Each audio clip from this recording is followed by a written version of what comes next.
Hello students, आप सभी छात्रों का एक बार फिर से हमारे official YouTube channel science study will में बहुत बहुत स्वागत है। तो दोस्तों, आज हम लोग बात करने वाले हैं क्लास 12th केमिस्ट्री का चैप्टर नंबर 4। बहुत ही इंपॉर्टेंट टॉपिक है दोस्तों, जिसका नेम है रासायनिक अभिक्रिया के दर, या हम लोग बोलते हैं रासायनिक अभिक्रिया के वेग को प्रभावित करने वाले कारक। ये हमारा चैप्टर नंबर 4 रासायनिक बल गतिकी का दोस्तों लेक्चर नंबर 4, या आप लोग बोल सकते हो वीडियो नंबर 4 है दोस्तों। तो जिन बच्चों का मिशन है बोर्ड एग्जाम, जी हाँ दोस्तों, जिन बच्चों का मिशन का मतलब है दोस्तों कि बोर्ड एग्जाम में अच्छे मार्क्स लाना है दोस्तों, तो आप लोग हमारे चैनल के साथ जरूर जुड़ जाइए। अगर अभी तक नहीं जुड़े हुए हैं तो जुड़ने का मतलब कि हमारे चैनल को आप सब्सक्राइब जरूर कर लीजिए और सब्सक्राइब करके बेल आइकन को भी प्रेस कर दीजिएगा, ताकि हमारा जो वीडियो डेली अपलोड होता है आप तक नोटिफिकेशन उसका पहुंच जाए। ओके, तो स्टार्ट करते हैं दोस्तों। हमारे पास वेरी फर्स्ट फैक्टर है, पहला कारक है दोस्तों अभिकारकों की सांद्रता पर। जी हाँ दोस्तों, हमारा जो रासायनिक अभिक्रिया का दर है या रासायनिक अभिक्रिया का वेग है दोस्तों, ठीक है, वह सबसे पहला कारक हमारे पास है कि अभिक्रिया की सांद्रता पर क्या इसका इफेक्ट पड़ता है। जी हाँ दोस्तों, ध्यान से देखिएगा वीडियो को दोस्तों। यहाँ पर स्पष्ट रूप से आप लोगों को यहाँ पर इसका परिभाषा भी मिल जाएगा, ठीक है। तो यहाँ पर परिभाषा में आप लोगों को क्या बताया गया है कि अभिकारकों की सांद्रता बढ़ाने से अभिक्रिया का वेग यानी रेट ऑफ रिएक्शन भी दोस्तों क्या हो जाता है, बढ़ जाता है। क्या बोला गया है यहाँ पे आप लोगों से बोला गया है दोस्तों कि अगर हम लोग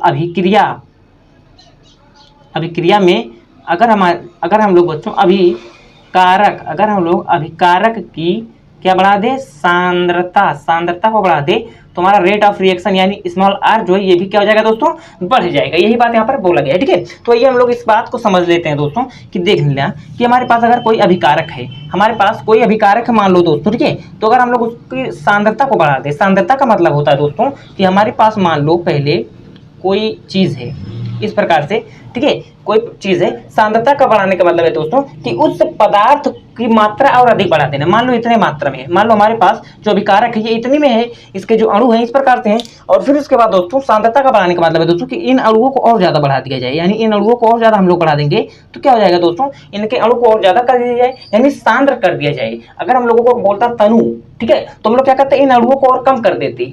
समझ में आ रही है बात। तो अभिकारकों की सांद्रता का मतलब है दोस्तों कि इन जो हमारे पास पदार्थ है, हमारे पास जो अभिकारक के रूप में जो पदार्थ है दोस्तों, उसकी मात्रा को और बढ़ा दिया जाए तो हमारा सांद्र हो जाएगा। ओके, तो बोल रहा है कि सांद्रता को अगर हम लोग बढ़ा दे, तो जी हाँ दोस्तों, हम लोगों ने सांद्रता को बढ़ा दिया तो रेट ऑफ रिएक्शन कैसे बढ़ जाएगा दोस्तों। इनके जो कण है दोस्तों, ये कण जब हमारे पास पहले कम कण थे, लेकिन जब अधिक कण हो जाएंगे, क्योंकि हम लोगों ने इसकी सांद्रता को बढ़ा दी, तो इनके बीच जो टक्कर है दोस्तों और अधिक हो जाएगा। जब टक्कर अधिक हो जाएगी तो इनके मध्य दोस्तों गतिज ऊर्जा हो जाएगी। तो गतिज ऊर्जा जब हो जाएगी दोस्तों, तो हमारा जो अभिकारक है ये बहुत ही जल्दी दोस्तों उत्पाद बनाएगा, यानी बहुत ही जल्दी से प्रोडक्ट के रूप में कन्वर्ट हो जाएगा। ये हमारा रिएक्टेंट, ये हमारा अभिकारक दोस्तों प्रोडक्ट के रूप में यानी उत्पाद के रूप में बहुत जल्दी कन्वर्ट हो जाएगा। क्योंकि दोस्तों जब टकराव तेजी से होगी तो रिएक्शन तेजी से करेगा, जब रिएक्शन तेजी से करेगा तो हमारा प्रोडक्ट जल्दी बनेगा।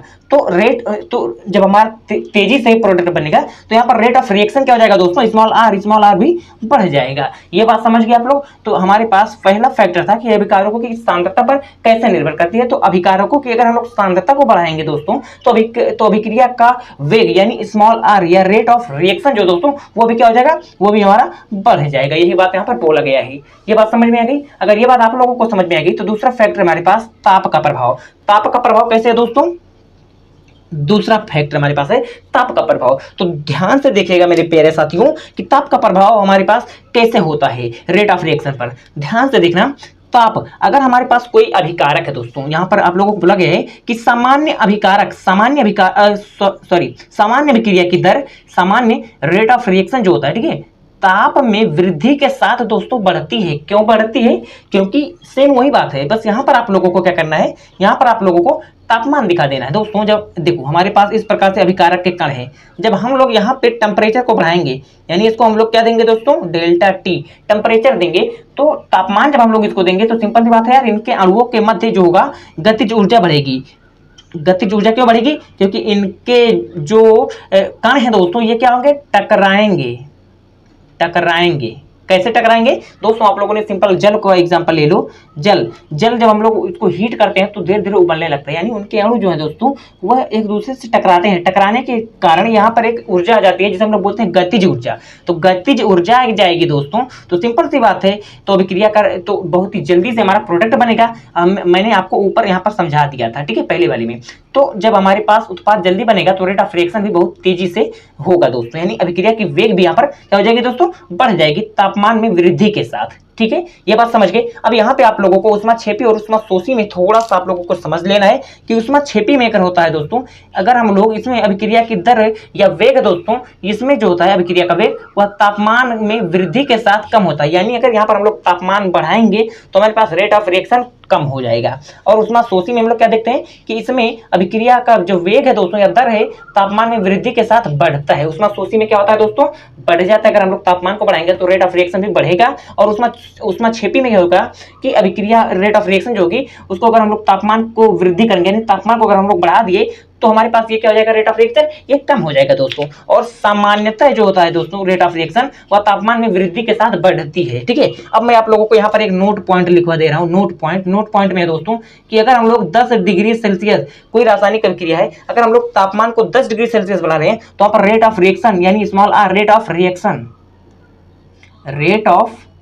रिएक्शन जो दोस्तों ये दोगुना बढ़ेगा, दोगुना तिगुना हो जाएगा, यानी दोगुना तिगुना हो जाएगा। ठीक है, ये नोट पॉइंट आप लोग लिख लीजिएगा। कम से कम दोगुना होगा, ये तिगुना भी हो सकता है, 3 गुना भी बढ़ सकता है। ठीक है, तो आई होप कि आप लोगों को ये पॉइंट समझ में आ गया होगा। अगला पॉइंट है दोस्तों उत्प्रेरक का प्रभाव। उत्प्रेरक का प्रभाव भी हमारे पास दोस्तों एक फैक्टर है। कैसा फैक्टर है? देखो, उत्प्रेरक जो है अभिक्रिया के वेग को कम या अधिक कर देता है। कैसे कम या अधिक कर देता है? मैंने आप लोगों के लिए एक एग्जाम्पल ले लिया है, सिंपल सा है दोस्तों, एल्कीन है। ये हमारे पास एल्कीन है। ओके, अब हम लोग यहाँ पर मान लो हमारे पास बहुत ही सरल सा यहाँ पे एग्जांपल लिया हो ताकि हर एक बच्चे को समझ में आ जाए। हमारे पास हाइड्रोजन है। आप लोगों को पता है दोस्तों कि सिंपल सा यहाँ पर एक बॉन्ड, ये इन दोनों हाइड्रोकार्बन के मध्य जो डबल बॉन्ड है ये टूटेगा, फिर उसके बाद आप लोगों को हाइड्रोजन इस प्रकार से रहता है। ठीक है, तो इस प्रकार से हमारा होगा। अब एक हाइड्रोजन इस पर चला जाएगा क्योंकि यहाँ से एक बॉन्ड टूटा, तो एक वैलेंसी इसकी हो गई, एक वैलेंसी इसकी हो गई। ये सब मैं आप लोगों को आगे बेसिक ऑर्गेनिक केमिस्ट्री पहले स्टार्ट करूंगा,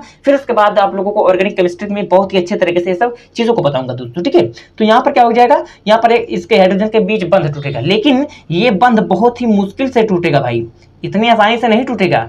हाइड्रोजन और हाइड्रोजन के बीच जो प्यार है मेरे भाई, ये दिल नहीं मुझे अच्छे से बनाने आता है। ठीक है, हाइड्रोजन के बीच जो प्यार है बहुत ही अधिक है, ये जो दिल, ठीक है, बहुत अधिक है दोस्तों। क्यों बहुत अधिक है? क्योंकि अगर हम लोगों को हाइड्रोजन और हाइड्रोजन के बीच का जो बॉन्ड है दोस्तों, हाइड्रोजन के एच के बीच का जो बॉन्ड है ये वाला, इसको अगर हम लोग तोड़ेंगे तो इसके लिए हम लोगों को 1200 लगभग दोस्तों, लगभग में 1200 किलो जूल प्रति मोल एनर्जी लगेगी। इतनी एनर्जी हम लोगों को हाइड्रोजन के बीच का जो बंध है तोड़ने में लगेगा। तो ये मुश्किल है दोस्तों, ये असंभव है, मतलब बहुत ही मुश्किल है ये चीज की इतना एनर्जी हम लोग इसको दे पाए। तो यहाँ पर हमारे पास होती है एंट्री उत्प्रेरक कैटलिस्ट की। जैसे हमारे पास हो गया दोस्तों निकिल, प्लेटिनम, पैलेडियम, ये हमारे पास 3 दोस्तों क्या है, ब्रह्मास्त्र है, उत्प्रेरक है 3 हमारे, कि अगर इनको हम लोग यहाँ पर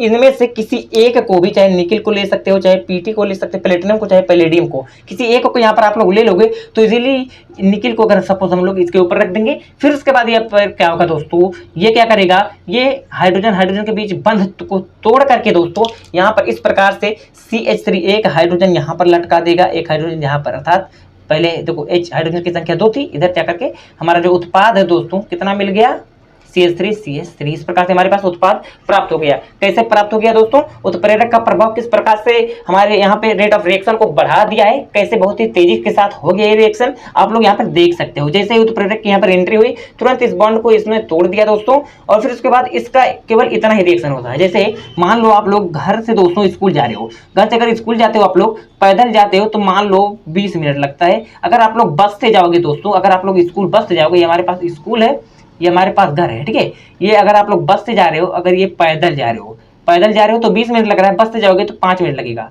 तो यहाँ पर ये क्या कर रहा है, ये बस जो है उत्प्रेरक का काम कर रहा है, केवल आप लोगों का समय को बचा करके दोस्तों समय को बचा रहा है। क्यों समय को बचा रहा है, क्योंकि दोस्तों यहाँ पे देखो आप लोग घर से तो स्कूल जा ही रहे हो, घर से स्कूल ही जा रहे हो और कुछ नहीं कर रहे हो। बस यहाँ पर ये क्या कर रहा है, बस आप लोगों के टाइम को कम कर दे रहा है, रेट ऑफ रिएक्शन को कम कर दे रहा है। बस यही आप लोगों को यहाँ पर समझाने का मेरा मतलब था दोस्तों। ये बात अगर आप लोग समझ गए तो अब हम लोग चलते हैं, बहुत इंपॉर्टेंट यहाँ पर और है हमारे पास। चौथा है दोस्तों अभिकारकों का क्षेत्रफल। अभिकारकों के क्षेत्रफल पर किस प्रकार से हमारे पास ये होता है दोस्तों। मान लो हम लोगों ने दोस्तों यहाँ पर एक टैंक ले लिया, एक टैंक में हम लोगों ने यहाँ पर जल ले लिया, ये हम लोगों ने दूसरा टैंक ले लिया और ये हम लोगों ने तीसरा टैंक ले लिया। तीनों एक टैंक में दोस्तों हम लोगों ने जल ले लिया। ये इसका जो आयतन है यानी ये एक ही जैसा समान है। मैं जल्दी यहाँ पर समझाने का आप लोगों को प्रयास कर रहा हूँ। ये तीनों एक ही समान का है। ओके, अब यहाँ पर अगर हम लोगों ने ले लिया है शक्कर के ये जो मिश्री होता है, ये शक्कर ये मिश्री है, और यहाँ पर ये हमारे पास सिंपल शक्कर है दोस्तों, चीनी, और यहाँ पर एक भूरा शक्कर है। भूरा मतलब एकदम जो भुरभुरा होता है, निचला भाग उसका, ठीक है, भुरभुरा शक्कर।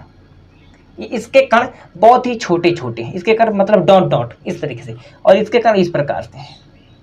अब देखना यहाँ पर अभिकारकों का क्षेत्रफल, ये हमारे पास अभिकारक है, ठीक है दोस्तों। अब यहाँ पे आप लोग समझना, ये हमारे पास पानी में बहुत ही कम मतलब ज़्यादा समय लेता है। यहाँ पे ये घोलने में क्या लेता है, समय लेता है, समय ज़्यादा लेता है। ये क्या करता है दोस्तों, ये अगर मान लो इतना समय लेता है तो ये वाला जो हमारे पास है, ये हमारे पास समय लेता है मात्र इतना, ये 2 इस तरीके से, ये 3 ले रहा है, ये 2 ले रहा है। तो ये क्या कर रहा है, ये बहुत ही जल्दी के साथ दोस्तों, ये जो भूरा शक्कर है, ये वाला कितना समय ले रहा है मेरे भाई, ये वाला कितना समय ले रहा है, ये वाला मान लो इतना ही समय ले रहा है, ठीक है। ये बात अगर आप लोग समझ रहे हो तो बहुत अच्छी बात है। यहाँ पर मेरा बताने का मतलब है दोस्तों कि अगर यहाँ पर आप लोग देखोगे इस तरीके से, ये हमारे पास क्या है, ये हमारे पास है मिश्री। तो मिश्री दोस्तों जो पानी है, इसमें हम लोगों ने सब में पानी मिला लिया है, पानी में घोले हैं, ठीक है। तो ये पानी क्या करेगा, धीरे धीरे इसके पृष्ठ पर करेगा, सबसे पहले तो पृष्ठ को घोलेगा, ठीक है। लेकिन ये जो इसके अंदर का भाग है ये सब तो नहीं घुलेगा, लेकिन यहाँ पर क्या करेगा, यहाँ पर दोस्तों ये जो भूरा एकदम भुरभुरा शक्कर है, इसके अपेक्षा ये कम घुलेगा, लेकिन इसके अपेक्षा ये तेजी से घुलेगा। क्यों, क्योंकि इसका पृष्ठ जो है दोस्तों, इसका पृष्ठीय क्षेत्रफल क्या है दोस्तों, इस अभिकारक का पृष्ठीय क्षेत्रफल दोस्तों ये क्या है, यह कम है, इसका पृष्ठीय क्षेत्रफल कम है। क्यों, क्योंकि यह छोटा है तो आकार पर भी निर्भर करता है। यानी दोस्तों आप लोगों को मैं यहाँ समझाने का मतलब यही था कि जो छोटे आकार वाले कण हैं दोस्तों, वह बड़े आकार वाले कणों की तुलना में अधिक तीव्रता से अभिक्रिया करते हैं। जैसे आप लोग यहाँ पर समझ सकते हो, यह पानी के साथ जो मिश्री है यह बहुत ही धीमे रिएक्शन कर रहा है, लेकिन चीनी है इससे अधिक ये रिएक्शन कर रहा है। लेकिन अगर यहाँ पर देखें तो भूरा वाला जो शक्कर है दोस्तों, ये बहुत ही तेजी के साथ रिएक्शन कर रहा है। यानी यूं ही हम लोगों ने इसको डाला, बस जस्ट ये घुल गया पानी में। कि मेरा बताने का मतलब यही था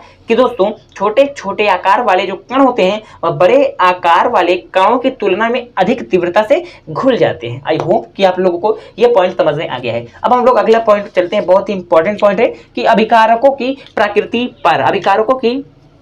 प्रकृति पर भी दोस्तों ये निर्भर करता है। कैसे निर्भर करता है भैया, आओ हम लोग देख लेते हैं। हम लोग 2 एग्जांपल ले रहे हैं। हमारे पास एक एग्जांपल है दोस्तों AgNO3 प्लस NaCl। इनका रिएक्शन हम लोगों ने करवाया। मान लो आप लोगों को पता है प्लस में होता है, ये माइनस में, ये प्लस में, ये माइनस में, सोडियम प्लस में, क्लोरीन माइनस में, NO3 माइनस में और Ag प्लस में। इस प्रकार से आप लोग देखोगे ये प्लस वाला इसके माइनस के साथ जाएगा, ये इसका माइनस वाला इसके प्लस के साथ जाएगा। सिंपल सी बात है यार। तो यहाँ से हमारे पास जो बनेगा दोस्तों क्या बन जाएगा, AgCl और यहाँ से NaNO3। इस प्रकार से आप लोग समझ सकते हो।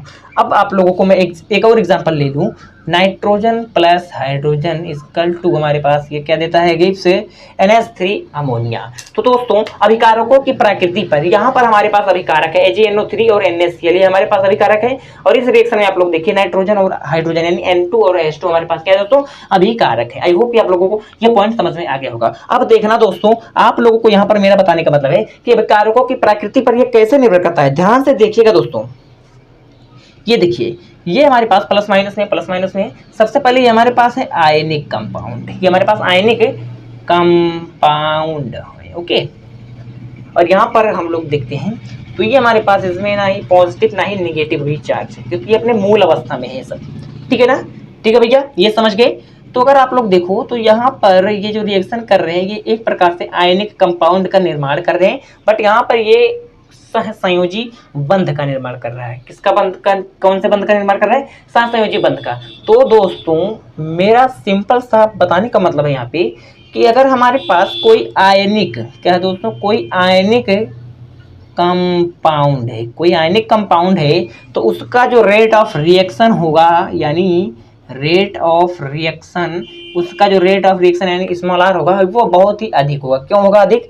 क्योंकि दोस्तों केमिकल रिएक्शन में उनकी दर अधिक होती है। क्यों? क्योंकि आयनिक कंपाउंड आयनों के कारण, बहुत ही आयनों के कारण, आयन के कारण दोस्तों, आयन के कारण इनका जो रिएक्शन करने की दर है, यानी रिएक्शन करने का जो स्पीड है, वो बहुत ही तेज होता है, बहुत ही जल्द आयनित हो जाते हैं और जस्ट ही दोस्तों ये रिएक्शन कर जाते हैं। लेकिन यहाँ पर ये सहसंयोजी बंध बना रहा है इस तरीके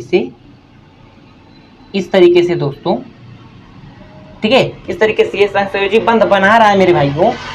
तो यहाँ पर क्या हो रहा है, यहाँ पर हमारे पास किसी भी प्रकार से आयनिक बंध नहीं है, यहाँ पर सहसंयोजी बंध है। देखो सहसंयोजी यानी साझेदारी से, यहाँ पर एक इलेक्ट्रॉन हाइड्रोजन ने रखा, एक इलेक्ट्रॉन अपने नाइट्रोजन ने दिया है, तो सहसंयोजी बंध यानी साझेदारी के इलेक्ट्रॉन से बना है। लेकिन यहाँ पर आयनों के कारण, ये देखो पॉजिटिव, ये निगेटिव, ये पॉजिटिव, ये निगेटिव, इसका पॉजिटिव इसके निगेटिव के साथ, इसका निगेटिव इसके पॉजिटिव के साथ। आई होप कि आप लोगों को इतना पॉइंट समझ में आ गया कि अभिकारकों की प्रकृति पर किस प्रकार से हमारा रेट ऑफ रिएक्शन निर्भर करता है। तो दोस्तों अगर आज का ये टॉपिक आप लोगों को एकदम अच्छे तरीके से समझ में आ गया है तो ये आपके बोर्ड पेपर में 5 नंबर का क्वेश्चन बन सकता है ऐसे, क्योंकि आप लोगों को रासायनिक अभिक्रिया की दर को प्रभावित करने वाले कारक ऐसे पूछे जाते हैं दोस्तों रीजन के साथ, ठीक है। तो ये कम से कम आप लोगों को 5 नंबर में यार तो पूछा ही जाएगा।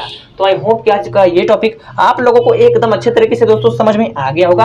अगर ये टॉपिक आप लोगों को अच्छे तरीके से समझ में आ गया है तो अपने दोस्तों के साथ भी हमारे इस चैनल को शेयर करिएगा दोस्तों, और अगर तक सब्सक्राइब नहीं किए हैं तो प्लीज यार सब्सक्राइब जरूर करिएगा, ठीक है। तो इसी तरीके से आप लोगों को हर एक चैनल, हमारे चैनल पर हर एक सब्जेक्ट को पढ़ाया जाता है। तो मिलते हैं हम लोग नेक्स्ट टाइम में, तब तक बने रहिए आप हमारे चैनल के।